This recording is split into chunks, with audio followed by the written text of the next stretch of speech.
Hello. In this video, we are in part 2 of the book titled Dominion and Power, or The Science of Life and Living by Charles Brodie Patterson, and moving into chapter 7 titled The Truth That Makes Free. Welcome to my channel. I am Daisy, your hostess. Please do make sure to leave a comment. Let me know you were here. I really appreciate that. So sit back and enjoy. A quote by Lowell. Shall we make their truth our jailer, while our timid spirits flee the rule grasp of that great impulse which drove them across the sea? No. Before us gleam her campfires. We ourselves must pilgrims be. Launch our Mayflower and steer boldly through the desperate winter sea, nor attempt the future's portal with the past's blood-rusted key. End quote. Freedom is an ideal which fascinates us, and yet it is a blessing for which most men are loath to pay the price, for it costs all there is of a man. The Master once said, "Ye shall know the truth, and the truth shall make you free." Now, the great question rises involuntarily to the lips. What is truth? It is no wonder Pilate asked the question when men of his day were divided into various schools, each exalting some great man or creed, and these authorities, personal and creedal, representing such contradictory ideas. But is the matter any simpler today? When we search diligently into the various modern sects or study the thought of the great philosophers and seers, we oftentimes become utterly confused and discouraged. So conflicting are the different systems of truth. In very desperation, the earnest seeker is driven to look within his own soul for light, and lo, the path is so plain that even the wayfaring man, though a fool, need not err therein. It is not the acceptance of something received from any other man that is going to free us and give us life, but it is the obeying of the word of love which shall yet free us from all limitation. Truth is ever the same, but man's comprehension of it is constantly enlarging. Another's vision of truth can help us only by stirring us to action, and action in its turn opens our eyes to the heavenly vision. He that doeth the will of God shall know of the doctrine. The only truth that ever frees us is the truth that is lived out. To realize truth, we must actualize it. That is, we must work it out concretely in this world. The more I look into these matters, the more I appreciate the fact that material things are of value only as they express the life within us. A man possesses all earthly treasure, and yet be only weakened and enslaved thereby. Whereas another who is freed from personal ambition and has renounced selfish activities has all the wealth of the universe at his command. He that willeth to do the will of universal love is king indeed. Nothing can hamper or hold him, for he is freed from the bondage of self and serves only love. The Jews placed all their dependence on what Abraham had been or in what Moses said. Their question was always, how is it written? What saith the law? And so blind were they to the word of God in their own souls that they actually could not see any incongruity in professing love to God while they devoured widows' houses, financially as well as ceremonially, binding heavy burdens grievous to be borne on the children of God. All the saints, apostles, and prophets cannot take the place to any man of the word written in his own soul. Indeed, the inspired men of old themselves were great only in proportion to this same listening to the inward voice. It is by faithful response to the soul's intuitions that the world has gradually been lifted to higher and higher standards. As we climb the steep path of self-knowledge and self-unfolding, the things that used to seem so important, the little rules of the world and all its conventionalities, dwindle into nothingness in the grand panorama of universal life that spreads out before us. We soon come to see that it is only as we die to the things of the past and live earnestly and in the deepest sense to the things of the present that we enter to any degree into the fullness of life. We must not allow the ideals and standards of the past to dominate us. We must walk in the new and living way, the way that is made plain only by our own fearless living out of all the truth we know. No matter how much something has helped you in the past, if it does not stir you now into action, it is not the Word of God for you. We do not like to clash with those around us, and so we shrink from working out boldly the new light that is breaking in upon us. We want to please the world as well as ourselves, and in the end, we really please neither. For cowards are in the very gall of bitterness and can never satisfy themselves or the world. Then is it not a great deal better to live in the strength of God, working out fearlessly every noble impulse we have and leaving the responsibility with Him? Freedom may be any man's on the condition that he conform to truth instead of the changing, unstable standards of the world.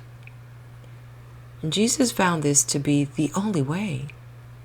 He saw that the personal man was helpless, and it was only as he died to personal ambition that he could become free and full of power. He declared openly that of mine own self I can do nothing. And he repudiated the idea that as a person he was any better than his brothers. Why callest thou me good? There's none good but one, that is God. Now, it is on the personal plane of life that men worship some outside authority, either of state or church.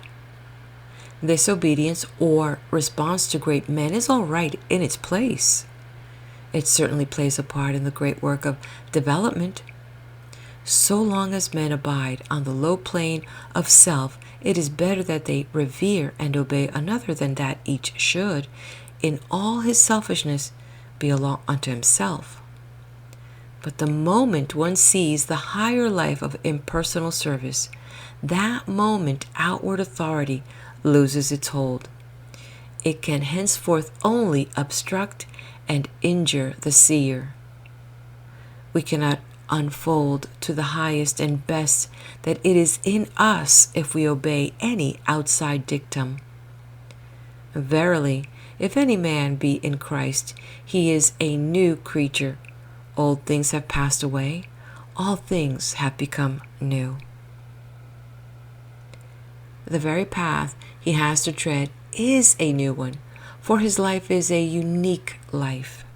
He is individual. There is no other soul like him in the universe, and to unfold freely all there is of himself, he must necessarily live his own life.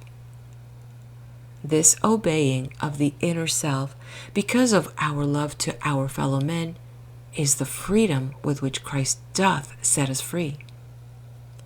Heretofore we have been in bondage to selfish desires, but when the desire for universal good possesses us, we enter into the life of the universe. Time and place have passed out of consciousness. For one day with the Lord is 1,000 years, and 1,000 years as one day. If men could only realize it, all that there ever can be of eternity is the present. To the soul that truly loves, the present includes all the past and future, for life is seen to be an undivided whole.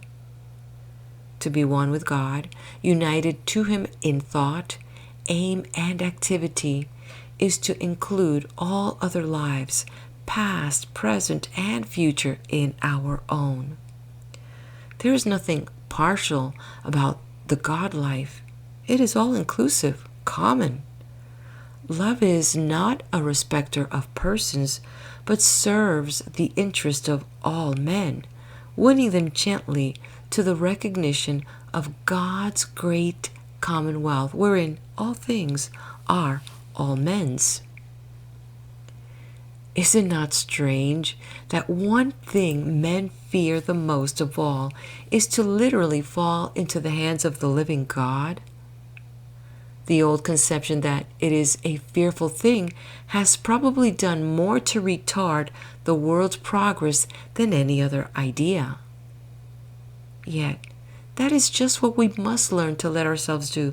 We must learn to let go of the personal, the earthly self with all its false concepts of separate existence and separate interest, and let ourselves be carried out on the tide of our deepest instincts to rest forever on the bosom of God's infinite ocean of love, life, and peace. Men have thought of the religious life as a life of sacrifices. But wherein does the sacrifice consist if, in giving up one plane of being, you enter into a still higher life which comprehends more and more the fullness of God? There is, however, the element of crucifixion. In order to enter into the life of the Spirit, we must actually crucify the old man with all the lusts thereof, the lust for power over others, the lust for personal gratification, the lust for safety. We must die to all these earthly ambitions and live to the higher one of all-inclusive love. And then, too, just as soon as we begin to do this in any telling way, the world will rise up in wrath at our presumption. For the preaching of the cross is to them that are perishing foolishness. The genuine love life is an affront to the personal man. The Christ mind differs from the mind of the world, and as long as the carnal mind obtains, there must always be a clashing of personal and universal interests. The life of love is actually a sword cutting into the very heart of things and showing up the mean ambitions, the hypocrisies, the treasons of a self-seeking world. And as a result, the world turns on those who are serving mankind instead of men, and metes out all kinds of persecutions upon its saviors. There's but one thing that stands between man and freedom, and that is personal will. Many people desire very much to be saved. They long for power, the physical, mental, and spiritual health, but they want to be saved in their sins, not from them. It is our divided minds that hold us down in weakness and disease. We want personal happiness. We desire earthly safety, ease, or fame, and we will not let go of ourselves. But this holding on is the very essence of slavery. To be dominated by the personal will is to be in bondage. It is to be the subject of the law of sin and death. Man, by his false concept of separation with all that entails of strife among men, has actually made for himself a temporary law of sin and death. There's but one thing that can free him from it, and that is the eternal law of the Spirit of life. Only as we rise through meditation, concentration, and a free outpouring of inner wealth toward all men can we put all things under our feet. Man is destined to have dominion in the very highest sense of the word, not by asserting himself against those who are weaker, but by bringing all things into subjection to the will of God. Man is an epitome of the whole creation.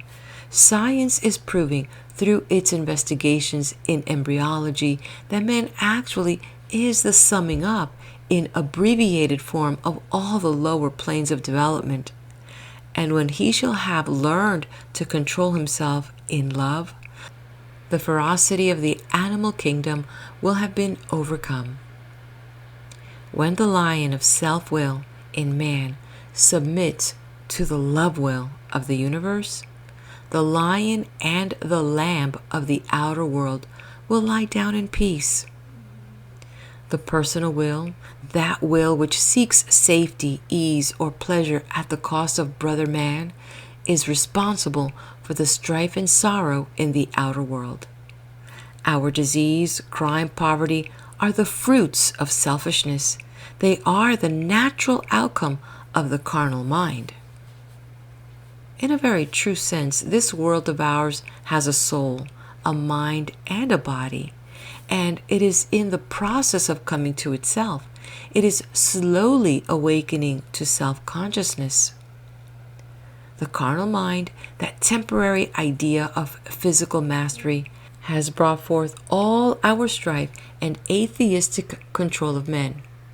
But slowly this child of God, this world of ours, is awakening to its true nature. The soul of the world is stirring within, and when it has become fully conscious of its power of love, then will this earth begin to put on its garment of light. Then will freedom reign in the outward as well as the inner life, and the commonwealth of God be actualized on the earth. End of chapter. Stay here. I'm going to go ahead and turn the page to the next chapter. And if you could take a second here, hit that like button. Let me know you were here. That would be great. Thank you. Sit back and enjoy. Chapter 8. The World Beautiful. A quote by Emerson. Never lose an opportunity of seeing anything that is beautiful, for beauty is God's handwriting, a wayside sacrament. Welcome it in every fair face, in every fair sky, in every fair flower, and thank God for it as a cup of blessing. End quote. A quote by Washington Irving. After all, it is the divinity within that makes divinity without. End quote. A quote by H.B. Stowe. In all ranks of life, the human heart yearns for the beautiful, and the beautiful things that God makes are His gift to all alike. End quote.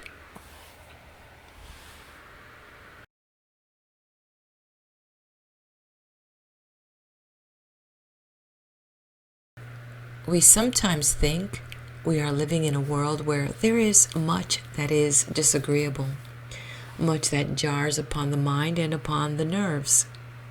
We think the things we have to encounter make us nervous. We go into the street and see things that are not always pleasant to look upon. We hear all kinds of noises and feel the spirit of rush and hurry, and lose sight of much good because we are not looking for it. It is possible to live in a great city, to come in contact with all the energy, with all the beauty, all the strength of it, and instead of being filled with a sense of nervousness or a disagreeable feeling to so adjust ourselves to it that it becomes an inspiration to our lives. We often say that the country is an inspiration to life, that it is so wearying, so trying in the city. The wearying, the trying part is the way we adjust ourselves to life, since we are sometimes thoroughly contented and happy in the city.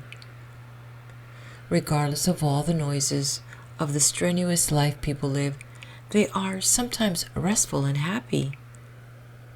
It is the way we are related to everything in life that gives us the beauty, the strength, and the harmony of life. The country has its advantages, the city has also. While we are living in the city, we should get all that is possible from the city life. And while we are living in the country, we should get all that is possible from the country life. Someone has said that God made the country and man made the city. If we are living in a large city, then we are coming in touch with man's handiwork. We are coming in touch with the brain that thought that handiwork into existence.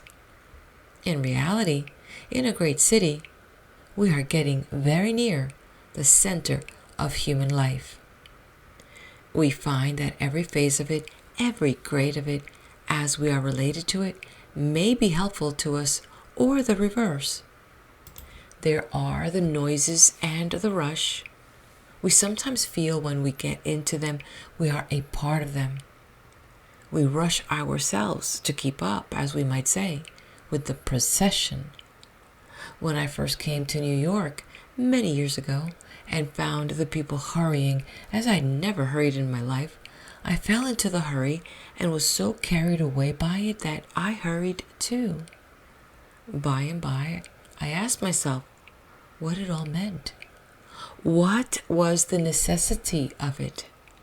I found that men who, for instance, had apparently been hurrying to do something, stopped and looked into a store window and spent perhaps minutes of a time. It came to me that they were not in a great hurry to accomplish something, but that they had fallen into the spirit of hurry. And when something came up that arrested their attention for a few minutes, they forgot about their hurry. There come times when we should think quickly and act quickly without getting into the spirit of rush.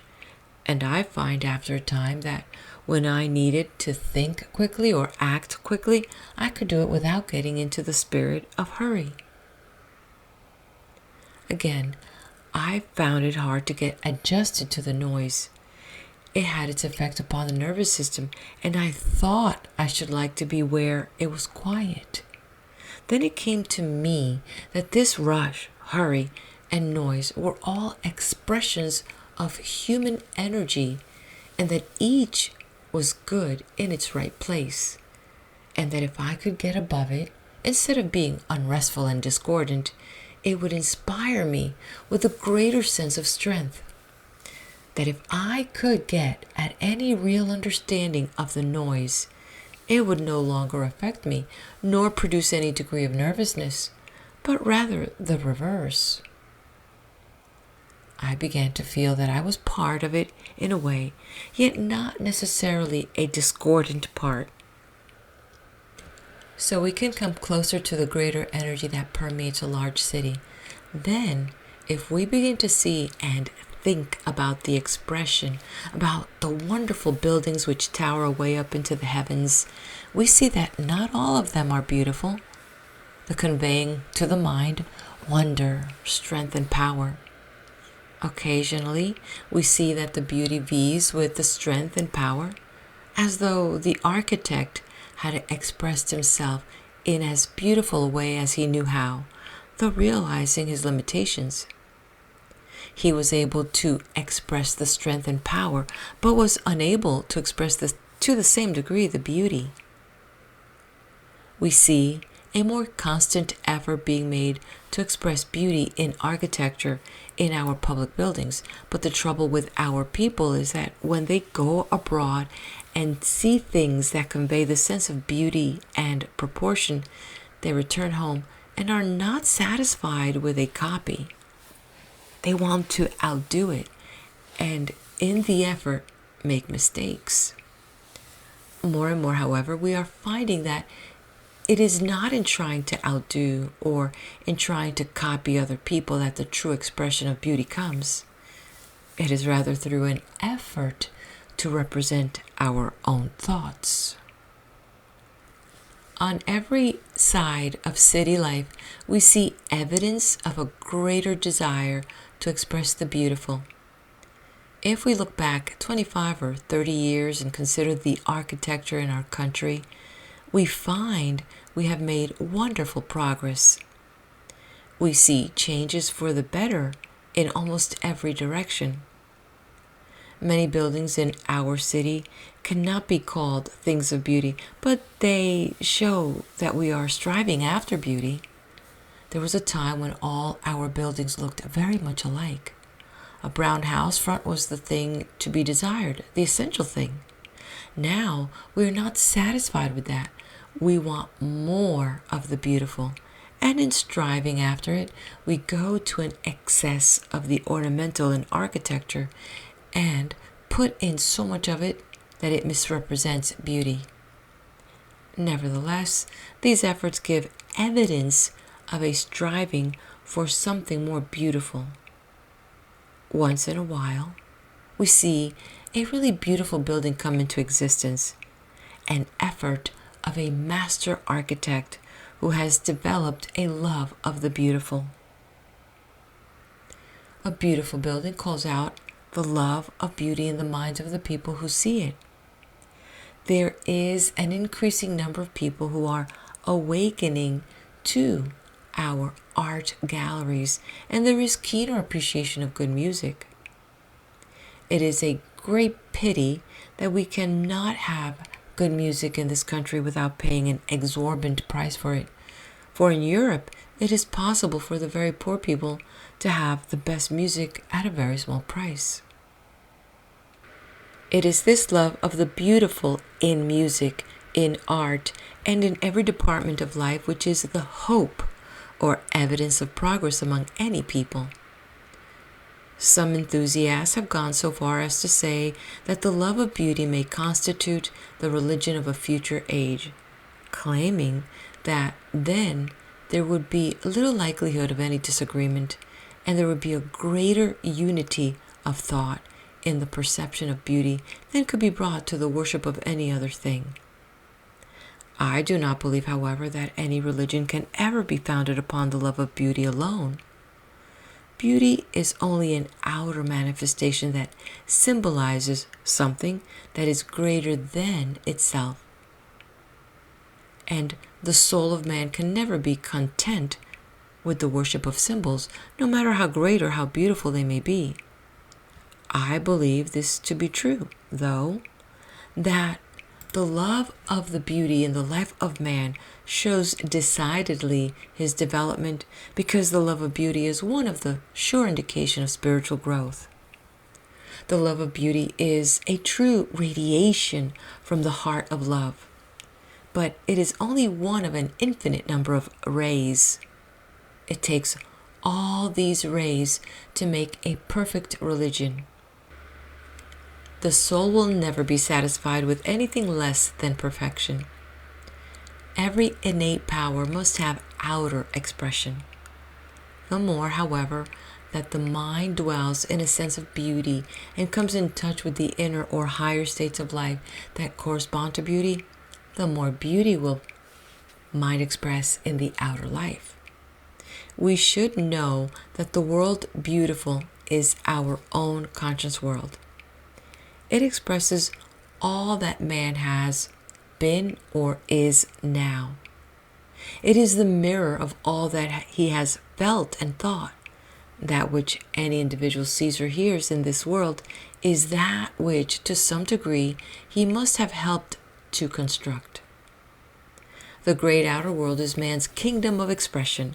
But before there could have been a world beautiful without, there must have been one within. There must be the world beautiful of thought and thought pictures to make that inner life, that life that is the source of our outer world. It is in this inner world that we construct our castles. We afterward express them outwardly, but they live first of all in the inner life. Each castle that we build or that comes into form must first have existed in the inner world as an ideal building. Outer things only become beautiful as the mind is able to grasp and interpret the inner beauty. The development of beauty in outer form is an ever-changing one. Nothing beautiful is ever lost, but with the expanding ideal, something is always being added to the expression of beauty. At one stage in mental development, beauty seems to be sacrificed to size. The supreme thought of the moment is one of size. Everything must be large. Every great nation passes through this period of what we might call the hugeness of things. We are passing through it now, more than has any other nation in the past, not excepting the ancient Egyptian civilization. Yet notwithstanding, the sense of beauty is also coming into the life of the people, and we grow better able to appreciate external beauty through each succeeding generation. I use the term external, yet things are not so external to us as we think. Things are the result of heart and head and hand, and contain something of ourselves. It is not generally known that the things we handle and the things we do are impressed by our thought pictures, so that a sensitive person can take up something he has never seen and tell much of the thought that is attached to it by holding it in his hand or close to his forehead. We leave the impress of what we feel and what we think upon so-called inanimate matter, but there is nothing inanimate. Energy goes into everything we do. With greater concentration, directed energy expresses itself in form. Into the sculptor's statue goes something of his own life and intelligence. Remember that with his hammer and chisel, he is using energy all the time, and that energy is expressing itself in and upon the marble. It is a living, not a dead thing. He is giving it form and, to some degree, putting his life into it. We seldom stop to think how this is done. When one winds his watch, he is putting some of his own life force into that watch.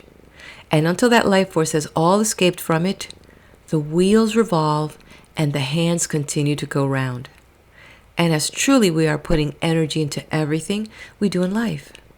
When a man paints a picture and puts into it his best thought and feeling, he puts into it some of his own spirit. That is why the religious paintings of the past inspire us. Consider as an illustration the works of Fra Angelico, a man so inspired by the religious spirit within him that he was able to leave as a legacy to the world paintings that now, hundreds of years after he has passed from his work, still breathe with his spirit of love, veneration, and devotion. The religious paintings of the past inspire us with the feeling and sense of religion because that is the spirit in which they were worked out. That is why Millet, one of the very greatest of all French painters, a peasant among peasants, impresses so deeply, because he was one with the people he painted. He understood them and put their life and his own into his pictures. By putting his own thought feeling into his paintings, they became among the most famous of the modern world. When an artist does not have enough to eat nor fire to warm himself by, but has to go out and gather a little stubble and light a fire to warm his fingers in order to paint his pictures, one can readily understand how much of his own life he puts into them. That is what Millet had to do. Many a time, while he was creating his most wonderful masterpieces, he put so much of his life into his work and thought so much of it that his physical body was not sufficiently cared for, and the time came when it could work no longer. But Millet lives in the world through his paintings more than he did when here in form. So, into everything we do, we put a part of our life and of ourselves. If we put in the beautiful part, it will not only be perceived, but will be of help to others in their unfolding, and may be the means of calling out the beautiful in those in whom the sense of beauty is not yet awakened. We do not at first, by looking at them, appreciate the beauty in sunrise or sunset, but the looking at them often will serve to awaken in us beauty of thought, which in turn reveals the beauty in the sunset. So, when looking at a beautiful picture, the mind dwells upon it, and thus brings itself into touch with what the picture was meant to represent, the more beautiful side of life, and in doing so, seems to call out the latent beauty which is potential in all life. So all thought that is beautiful serves, in a sense, to educate the mind and call out the potential beauty in the life of man. That is why, no matter what we may do, we should be careful to make it as beautiful as we are capable of, for it is a symbol of what we feel and think, and therefore of our inner selves. It shows something of the life of the one making it, and serves to call out a corresponding sense of beauty and inspiration in the lives of others. When we go into the country, there are many things that attract us to them as being beautiful, while certain other things we may overlook. The flowers in the springtime perhaps appeal to us strongly, but we do not always think of the beauty of the growing grass. We do not always think of the beauty that is to be found in what we call weeds. A few years ago, the field daisy was looked upon as a weed, and there was little idea of beauty connected with it. All these things have their own beauty. In fact, if we examine anything carefully, we will find that it has a certain beauty all its own, and that has hitherto been invisible to us. While we see the beauty in the trees, yet some of them appeal to us as being more beautiful than others. The beauty of one tree is not that of another, but each has a peculiar beauty of its own. So no two people express life the same way, yet there is something beautiful to be found in the life of every person. But we do not always find it, because we do not seek it.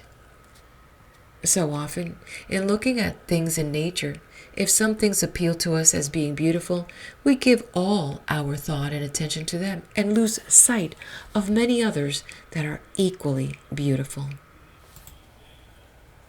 Then let us strive to find beauty in the things in which we have not as yet discovered it. Sometimes we are delighted with the songs of the birds. There are other birds that do not sing, and we are not as much interested in them. A bird that has no song has certain other things to commend it to us, and we will find beauty of form or of plumage instead. And so you will find beauty in everything if you look for it, because beauty is written into everything in this world. If anything appears homely, look deeper into it, and you will certainly find beauty in it somewhere. You will find beauty of color when perhaps beauty of form, as we understand it, is lacking. And if there is neither beauty of color or of form, there is always to be found something else, such as a faithful or a kind nature, which may mean far more than any beauty of form or of color. There is nothing in all the great universe that totally lacks beauty. Therefore, seek, and you shall find. And now, in order to be practical, what is this love of beauty going to do for us? In what way is it going to help us to find a fuller and more complete life? It is going to help us, first of all, in this way. We cannot find beauty in anything without that beauty having been unfolded in ourselves. Therefore, the more of beauty we see in the external world, the more wonderful we have developed and brought ourselves into a condition of mind whereby we can actually become helpful to others. The sense of beauty should always convey to the mind the sense of harmony. Sometimes a thing that is beautiful conveys the idea of harmony and strength, or it may sometimes combine that of beauty and joy. There is always a union of beauty with something else, but we are not able to make the distinction unless we have first made it in ourselves. One may apparently talk intelligently on a subject without having any realization of the vital truth of what he is talking about, though he may in time awake to a realization of the inner truth. We are brought back to the point that everything outside of us is as it is, because of that which is within us. There must always be the inner understanding of life before there is an outer understanding.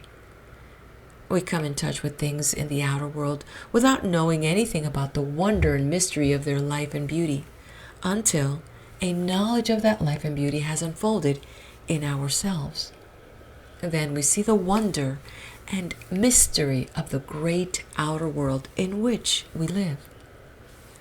So this love of the beautiful shows us something of our own development, and it helps to bring about a state of mental harmony. One can never get a beautiful thought of life when the mind is unrestful or discordant.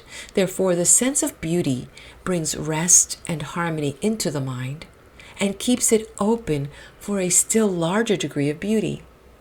That is the reason why we should cultivate this sense of beauty in life and why we should seek for it in everything. We should never allow the mind to become distracted or to have its attention turned from the beautiful by anything which mars beauty. Some people, when looking at a beautiful picture, will see a slight imperfection in it. Whenever they look at that picture again, the first thing they see and point out to others is that imperfection. We want to let go of that side. We want to get the whole picture and the spirit behind it, and not fix our attention on the little technical mistakes, which are but superficial.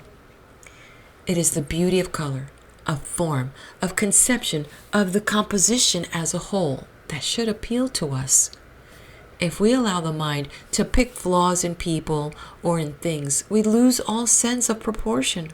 We see only the little flaw and miss the beauty that is the real picture. And when we let the small error creep into the mind, we miss the beauty of the character of the person.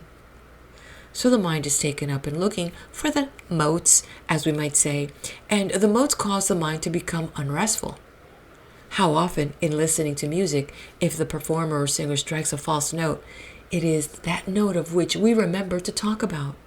That note has apparently made the greater impression, and not the beauty of song or of expression that is the real part of the music.